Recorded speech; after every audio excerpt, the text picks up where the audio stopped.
আমার আওয়াজ মনে হয় আপনারা শুনতে পাচ্ছেন না, শুনলে একটু বলেন না সুবহানাল্লাহ।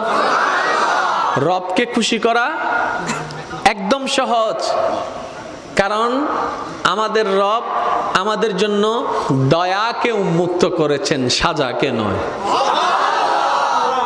এবার আসেন হাদিস শরীফটা শুনলে আপনারা বুঝতে পারবেন। মনোযোগ মনোযোগ। আল্লাহ পাকের কাছে 100 ভাগ রহমত আছে। কয় ভাগ? এই 100 ভাগ রহমতকে আল্লাহ 2 ভাগ করেছেন, 99 ভাগ একটা, 1 ভাগ একটা। এই 1 ভাগ রহমতকে আল্লাহ সমস্ত সৃষ্টির কাছে বিতরণ করে দিলেন।